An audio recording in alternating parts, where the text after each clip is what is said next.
Hey, hi, hello. Welcome to Diana Emerson. Today we're listening to The Last Face She Saw.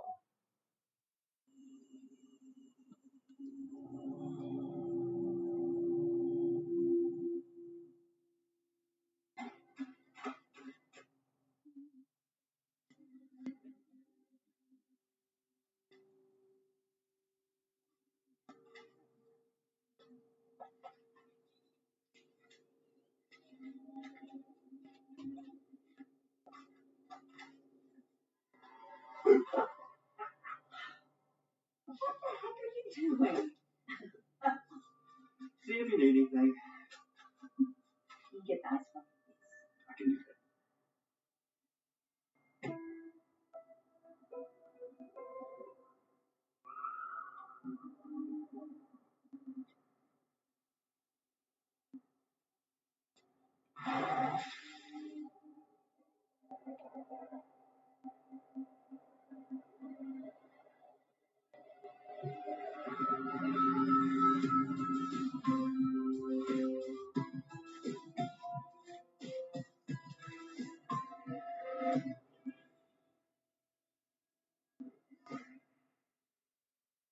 In early spring 2009, the tranquil southwestern Virginia hamlet of Claypool Hill awakens to find itself recast as the backdrop to a horror story.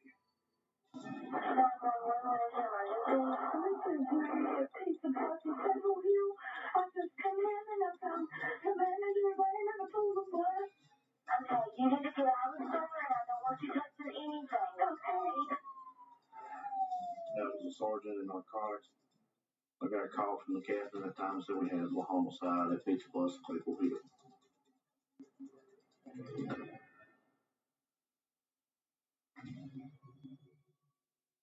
I was able to enter the crime scene and see what happened. I knew it was very traumatic, very serious. We've never had anything like this. And there in the kitchen of the locally owned and operated restaurant, they find the lifeless body of 48-year-old manager Valerie Looney. The brutality of the crime scene was enormous. There was pools of blood everywhere. There was blood on the pizza oven. There was blood on the storage rack and the prep table. She took a brutal beating. That was definitely blood force trauma with an object. The laceration to her throat and neck, basically to where the offender almost decapitated her head. It was so bad. Got another victim.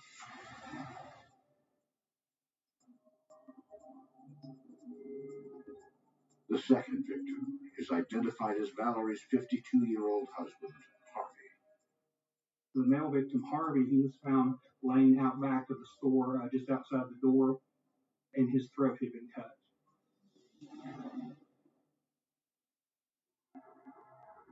With the area secured, investigators begin to process the crime scene.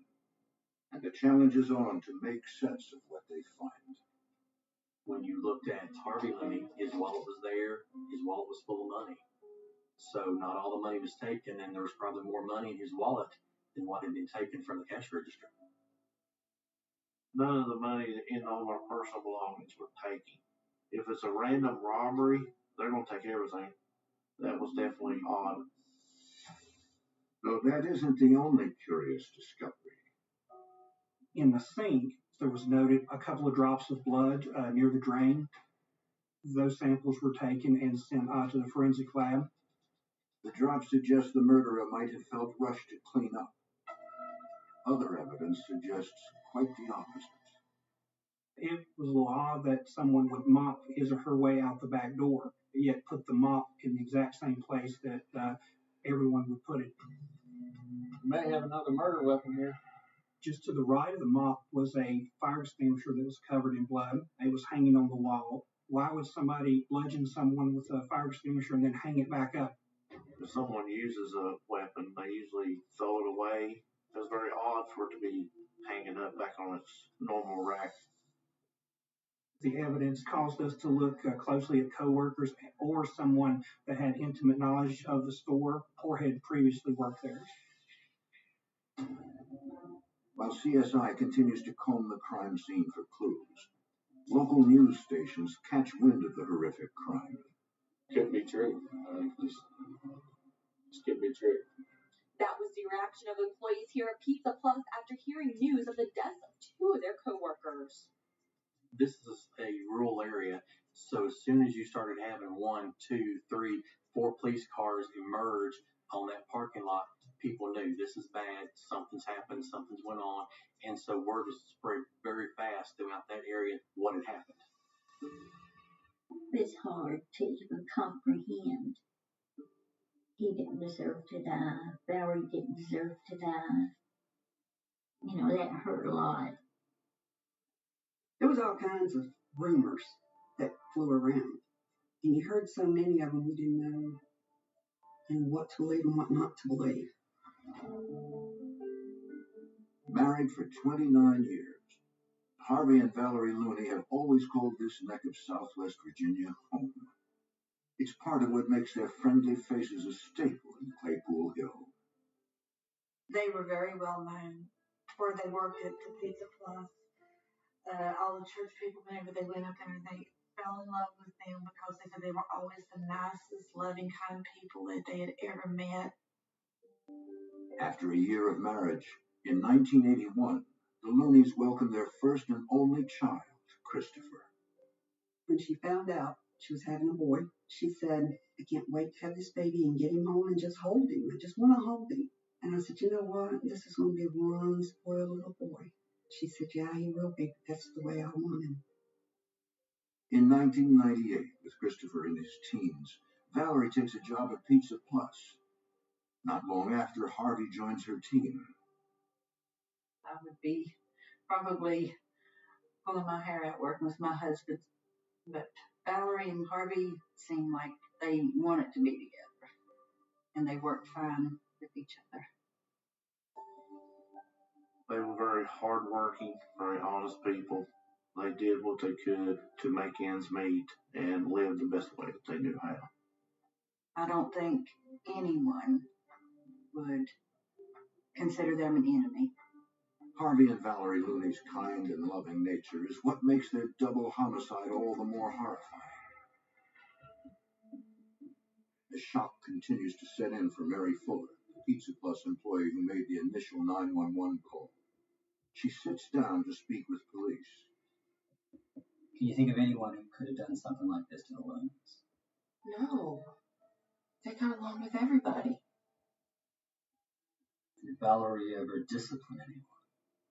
She could be tough sometimes. She was always fair. There is somebody. He don't work at the Pizza Plus. He works at the car wash next door. At the car wash beside Pizza Plus, there had been information that some illegal activities were going on, that suspicious cars would be sitting there at night, possibly dealing with drugs. She explains that a man named Homer Smith often comes over to the pizza shop to talk to Valerie. Valerie told me he was starting to scare her. This news makes a certain amount of sense to detectives. I felt it was somebody close to them because experience tells you that the devastation that was done, the rage that this person had was just uncontrollable. Come in. Sorry to interrupt. Chris Looney's here. Valerie and Harvey Looney have one son, Christopher Looney, who was in his late 20s, currently lived in the home with him. Making death notifications is one of the worst things of police work. Making matters harder, the murder investigation means detectives don't have time to sit back and let Christopher grieve. Do you mind if I ask you a few questions? Go ahead. You've been living with your parents, right? Yeah, just temporarily. My wife and I split up a few months ago. Can you tell us what you were doing last night? Nothing really. He told us that he was at home. Nobody else was there, and he watched some TV and fell asleep. and got up the next day. Were you concerned when your parents didn't come home last night? They said they were going to be out of town. That morning, coincidentally, was their wedding anniversary day. He said that they had planned to go to Gatlinburg in the Smoky Mountains for an anniversary trip. It would have been 29 years. Chris, I promise you, we're going to do everything possible to find out who did this. I already know who did it. Chris says he knows who did it. We get excited when we get a lead. We get excited when somebody says, oh, I know who did it, and I can help you catch them. We needed to speak with this person because he was the last person to see Harvey and Valerie alive.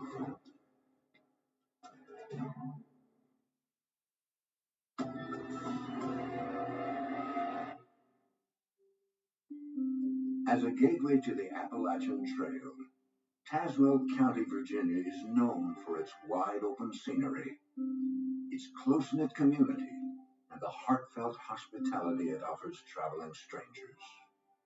In Tazewell County, we're in a rural type area, and it is a type of area that everybody knows everybody else. Our neighbors are the same as family. So anywhere you go in this county from one side to the other, you still know who everybody is. But the charm packed into the 4 miles that makes up the entire town is what Harvey and Valerie Looney found most appealing. So when news spreads that the beloved couple has been violently slain, fear and anguish loom. They had told us that they had found Valerie and how she had been murdered and how they found Harvey. No one should die that way. The family were devastated. They not only lost one family member, they've lost 2 family members.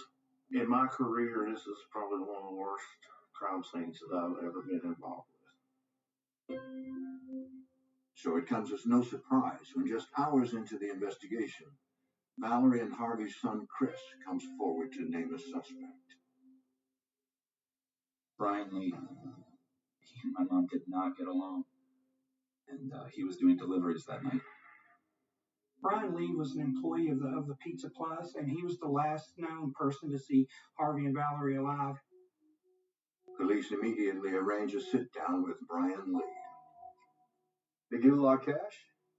We can't discuss the facts of the case. Oh, yeah, of course.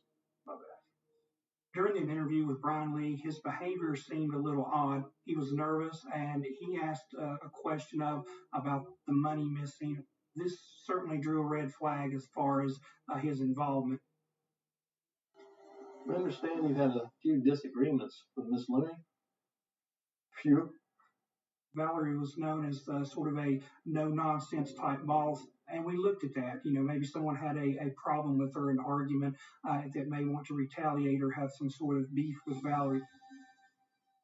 Perhaps those were Brian's bloody handprints left on the mop.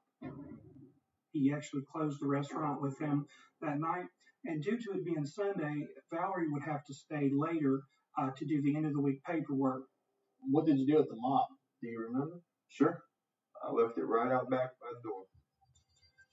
After Brian cleaned the grill and mopped up, he stated he mopped himself out the back and then he left. What time was that? 11:15-ish. Was anyone else there when you left? Yeah, Val and Harvey. And where did you go when you left work? Two were friends.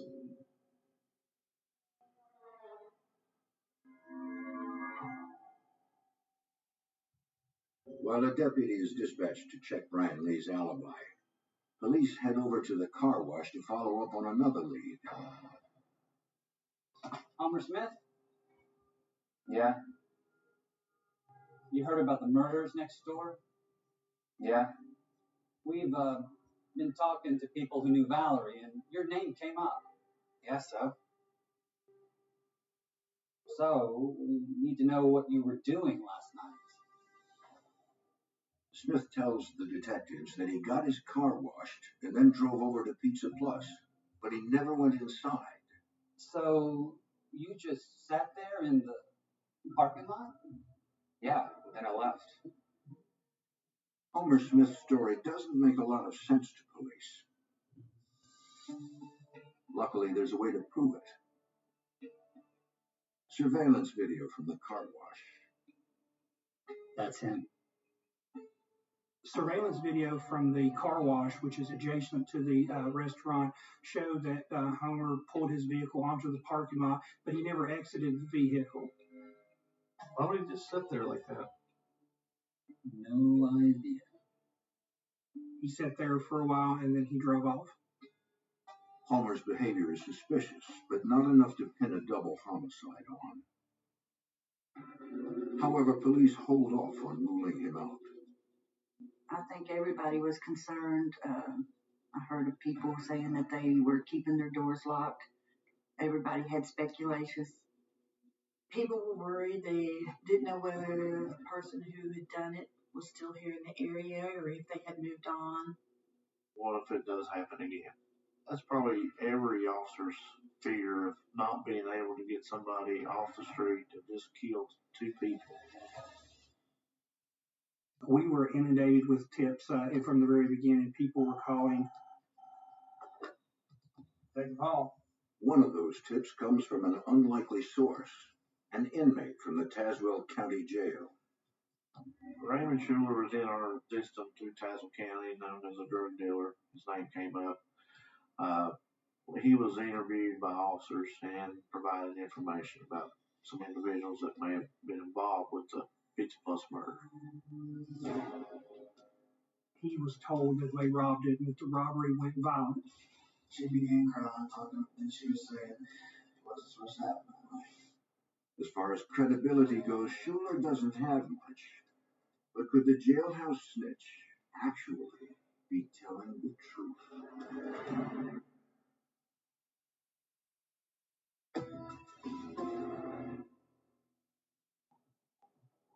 2 days after Valerie and Harvey Looney were murdered, Tazewell County, Virginia investigators are still scrambling for answers.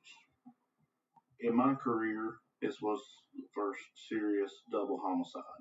There has been some other murders throughout our county, but as far as brutal and more hit to home, it was this one. The feeling of safety dramatically changed to a feeling of there's a killer out there. I've got to lock my doors. I've got to keep my children inside. People who normally go out alone suddenly would take people with them. While Claypool Hill's small town rumor mill continues to turn, police have a few more suspects to add to their list. Joining local drug dealer Homer Smith and Pizza Plus employee Brian Lee is a trio including local bartender Michelle Daniels. She was saying it wasn't supposed to happen that way. And I asked her what she thought about it. And she said, she made it something like, I said, well, come down. What are you talking about? She said, Jared and Rat. One of the guys' name was Rat. Rat. He claimed that Michelle Daniels had drove 2 individuals down to Pizza Plus and they had robbed him and come back bloody later on that night.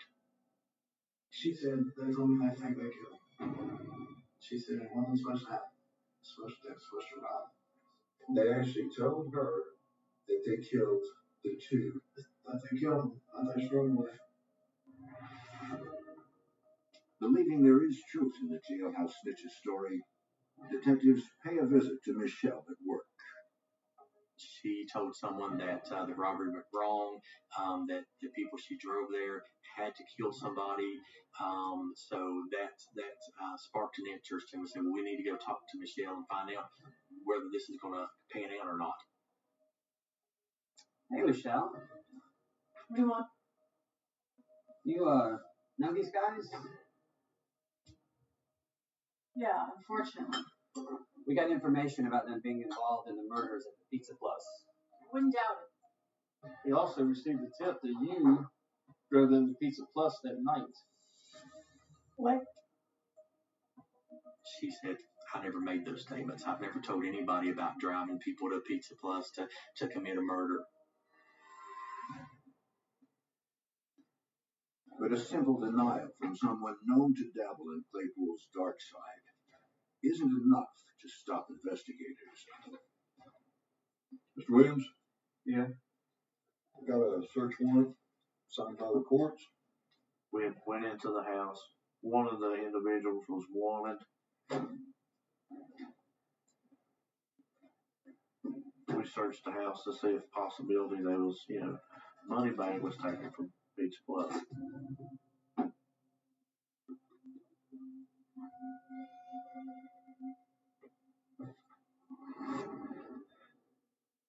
I found a knife.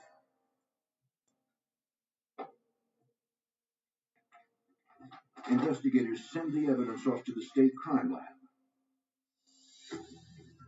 However, 6 weeks later, the results rendered no connection. This information ended up being a dead end. And about Brian Lee, the co-worker who Chris Looney was convinced killed his parents, his alibi proves to be rock solid. With little else left to work with, the question is, could the results of the medical examiner's report give a much-needed boost to the investigation? Valerie had defensive wounds upon her wrist and her hands. She sustained lacerations to the scalp, and also her skull was cracked. She had bleeding of the brain. Harvey Looney's injuries tell a different story.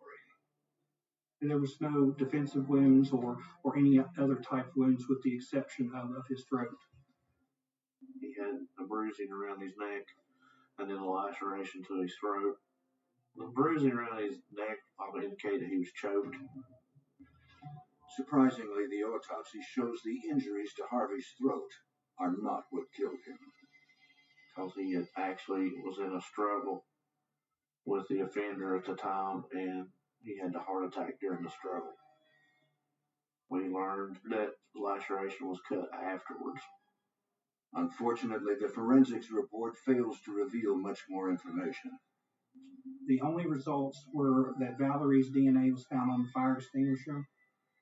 In the sink, there was a commingling of Harvey and Valerie's blood. It was very frustrating. We were putting our hopes on the forensic evidence, and when it came back inconclusive, it was like someone just let the air out of the balloon. On April 3rd, 2009, almost a week after the murders, the entire town gathers at the pizza restaurant to show their respects. After the public memorial, Harvey and Valerie Looney are laid to rest. The night of Harvey and Valerie's viewing was one of the hardest evenings I've had. I was standing beside Valerie's casket. And Chris walked up to me and put his hand on my shoulder, and I said, "Chris, how are you doing?" He said, "Whoever did it, whenever they catch them, hell will be 10 degrees hotter for them." We had family members that I didn't even know would show up. It was just everybody wanted to, be there and let us know they were there for us. But at this point, the only thing that will ease the pain for the Looney's family and friends are answers. It's very, very unusual to have mother, father, husband, and wife to be at a funeral together, being the two is married. The family members were very upset, heartbroken, still trying to figure out why and who did this. So we felt a lot of pressure. It's very important. Somebody had to speak for Valerie and Harvey. Somebody had to find out who did this. Someone needed to be punished for this. They were two people. They're not two numbers, they're two people. The outpouring of mourners' grief intensifies investigators' resolve to find the killer. But one by one, each suspect provides a solid alibi, including their most recent, Michelle Daniels. We checked into her alibi, and it was substantiated, so we marked her off our suspect list. It was very frustrating to work this lead all the way through, and then it did end. All the resources, time, and effort was wasted, and we were back to square one. Even worse than being back to square one, the investigation grinds to a complete halt. Years went by without any fresh leads and no arrests and really no new suspects. And it was very frustrating for law enforcement because the case was still pretty much in the public eye. Family members would call or check in, but they wanted to hear that we'd caught the killer. I was frustrated about this case because I felt like we're never going to find out who did it. As time passes, the tenacity to solve Claypool Hill's most notorious murders only grows stronger. In the fall of 2012, Sheriff Brian Hyatt decides to assign Detective Michael Hall full-time to the case. It was important for us to have somebody who could just follow up anything and everything. His one job was to start from the beginning and do nothing but work on solving this case. Hall decides to circle back to the state crime lab regarding key physical evidence from the crime scene. You think you can take another look at that for me? Items were sent back for analysis. Thanks. To see if we would be able to pick up touch DNA. While waiting on results, Detective Hall comes up with another plan. I had been to a seminar in Virginia Beach the October before where a agent with the FBI from their behavioral science unit gave a presentation. Let's send them everything we've got and see what they can tell us. A few weeks later, the FBI comes up with a profile. They say the killer is likely a male, between 20 and 30, with only a high school education. The person would be someone who was familiar with the operation of the restaurant. This lines up with initial theories made at the crime scene. But what the report says next shines an intriguing new light on the case. They were talking about someone that had a personal issue. Specifically, they really noted that the rage of the suspect was totally directed towards Valerie.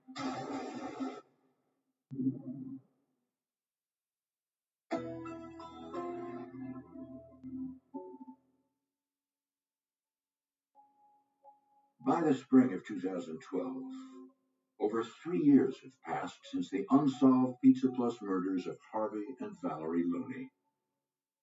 Though for the less than 2,000 folks living in Claypool Hill, Virginia, there is no forgetting. For every day that went by, it just added to the excitement and to the agitation of the community. Why can't this be solved? The killer is still out there. It was especially frustrating to have to talk to the family and say, we have nothing new to tell you. I tried to not pass judgment. I know that I talked to one of the sisters and she was still numb. She would tell me that, they hadn't heard anything, hadn't been told anything, but all people talk and everybody had speculations about one thing or the other. What the good folks of Claypool Hill don't know is that sheriff's investigators are now armed with new FBI profile information. With it in hand, Detective Hall circles back to the family, hoping to discover anything or anyone the investigation may have missed in the hectic early days of the case. Hey, Chris. Hey. I just want to let you know I've been assigned to your parents' case full time. I've gotten the FBI involved. We're not giving up on this. Sounds good. He was very cooperative as far as interviews and getting in contact, but beyond yes and no answers and very generalized information, he wouldn't provide anything. That is a nice truck. Yeah, thanks. Okay, well, we'll be in touch, okay? You think of anything we may have missed, you get in touch with me, okay? Sure. The awkward encounter with Chris Looney prompts Detective Hall to go back over his initial statements. I did speak to him several times. We went pretty slow and took our time, tried to be thorough, and definitely, if he is grieving, what he's feeling, what he's going through. And then once some time had passed, we started getting his whereabouts of what he done the day before, the night before. And then, we offered him a polygraph, which he took. Well, what about the polygraph? He passed, but it was borderline. It's not proof that he did anything, but it does start adding things up. Detective Hall decides it's time to go to people who knew the Loonies best. Perhaps they can shed light on Chris's relationship with his parents, particularly his mother. He starts with Valerie's friend and Chris's godmother, Lynn Clark. Come on in, Detective. Lynn tells Detective Hall that while she believed Chris loved his parents, there were signs that things were not good between him and his mom in the weeks and months before her murder. We were out at lunch one day, and Valerie had some bruises. And I said, Valerie, I know Harv didn't put those bruises on you. And she rubbed her arm and she said, no. I said, who did it? She said, well, you bump into things. I said, no, Valerie, you didn't bump into anything like that. According to Lynn, Valerie eventually admits Chris had physically assaulted her. And I said, Val, if Chris is doing this, I said, we need to get this boy some help. And let's do it now. She said, Lynn, I think he's too far gone for help. And he won't accept it if we try. I couldn't let it go, though. So I confronted him. And he basically said, Mom makes stuff like that up. I'm not mean to her. I love my mother. And he'd turn and walk away. But more than one occasion, I saw bruises that she shouldn't have had. With this new information, Detective Hall's suspicions are confirmed. Chris had a bad relationship with his mother. He was in need of money. He knew the layout of the store. He became our foremost suspect. While Chris may be their best and only suspect, they have no actual evidence he had anything to do with it. And the fact that he's the victim's son makes proving he did it all the more difficult. Because Chris was biological offspring of both Harvey and Valerie, there was no test that could differentiate his sample from Valerie and Harvey's because the DNA profiles were very similar. There's a mixture on the faucet and the mop handle. There's a mixture, so he couldn't be ruled out, but they couldn't say that it was Chris. Police are left with only one choice. They must try and get Chris to confess. Chris, hey, it's Detective Hall.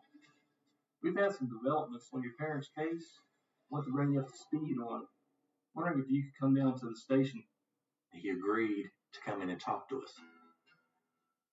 We felt that Chris would eventually stop cooperating. We had one last chance. It was our Hail Mary. We needed to make this one count. To increase the odds of success, they hire a professional interrogator to help conduct the interview. We don't do interviews with potential killers all the time, so we wanted to make sure that this was going to be done right for the family, for the community. On the day of the interview, they hit a snag. He canceled us, and he said, sorry, I can't come. I don't have a driver's license, and now I don't have anybody to watch my child. Investigators offer to arrange for a ride for Chris to the interview and childcare for his daughter. We knew that if things didn't go as planned, then we may have a case that continues to be unsolved for many years to come. To their surprise, Chris accepts their offer. We were actually watching it from a different room with our prosecuting attorneys and the Virginia State Police. So as not to tip him off, Sergeant Turley joins the interviewer, Rich Byington. I know you wrote a statement, and I've looked at it, but why don't we go back the day before? We were waiting to see what would happen, if this was going to be a day that panned out to be nothing, or if this was going to actually be the pinnacle of everything that we've been working on.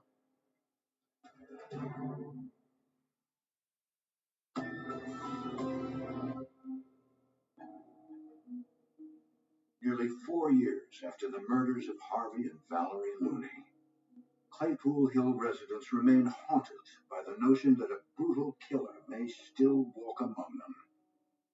It weighs on you after time because you're putting everything that you got into solving this, and people are saying, well, it'll never be solved.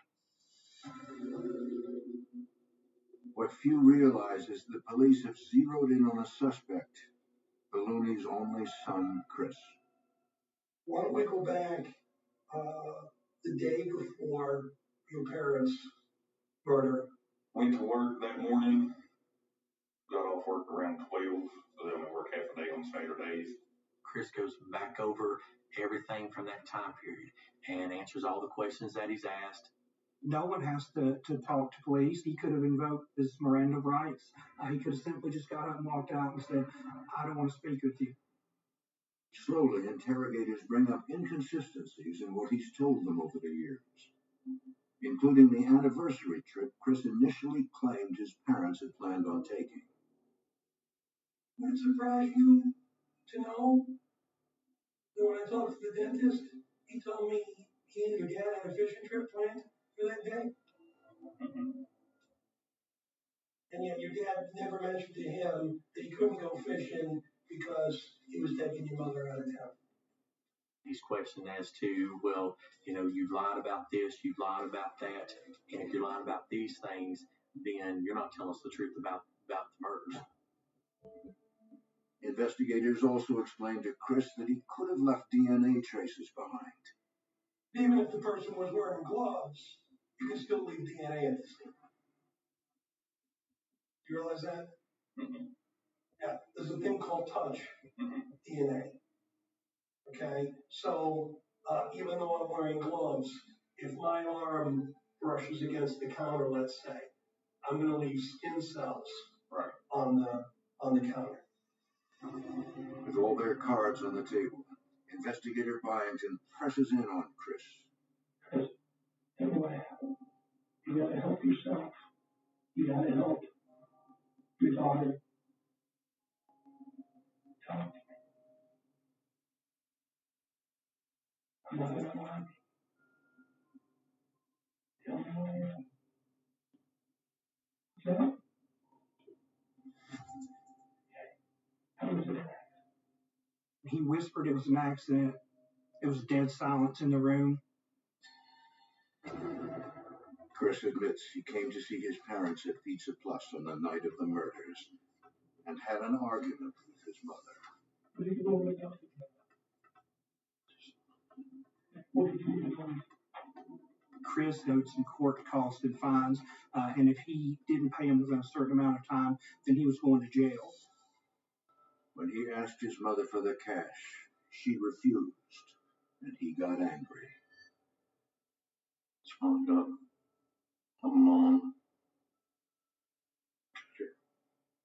And what'd you cut her with? Where did you cut your mom at? Her neck. And then his dad came in and he grabbed a hold of him, got him in a lock around his throat, and said that he fell, was wind-bleeding at that time, he had a heart attack. That's when I'm back inside. Back inside the new one. Thanks for all this. Oh, maybe. Okay, what did you use? I did not hear with the fire extinguisher. I had to be a professional. Deep inside of me was felt like, I can't believe this. Why would you do this to your mom and dad? Like you hit her with the fire extinguisher. What did you do with the fire extinguisher? I'll put it back. Put it back where it was hanging. So he told us things that only the killer would know. No, on the way out, when I was mopping the foot tracks. Okay. Is there anything else that I need to know for you to help yourself that you need to tell me?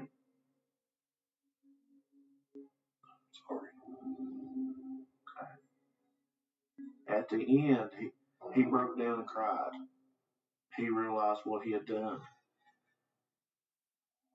For all those who worked on the case, Chris's confession means the Pizza Plus murder investigation is officially over. There was elation, but then there was also sadness to know that a couple's own son had murdered in such a brutal way. When the sheriff announces that Chris is in custody for the murder of his parents, the Looney's friends and loved ones are devastated anew. 32-year-old Christopher Dean Looney was arrested Wednesday evening. He is the son and the only child of Harvey and Valerie Looney. After rumors churned through a community haunted by grief, an arrest of a family member is dropping jaws. It's been very hard. I mean, after I talked to the sheriff's department, I called the store first because the lady that found the bodies, she needed to know. The day he was arrested, all day long, I thought the last face I saw was the son she loved with all of her heart. That was the last face she saw. It would be hard to find your mother like that, but to do your mother like that. This woman gave him life. She gave him life, and he took hers. Chris Looney pleads no contest to 2 counts of capital murder in exchange for a pair of life sentences. Prosecutors decide not to pursue the death penalty, in part due to the request of both Harvey and Valerie's families. I honestly cannot believe I was so close to a cold-blooded killer. I can't believe that. I guess it's true. You never know the person standing next to you. We've come to terms with what has happened to them. And I know the first year after their death, I had a lot of hate in me. I had let God into my heart so that I could move on. I even believe in my heart to this day, even now, they still love their son and will always love their son.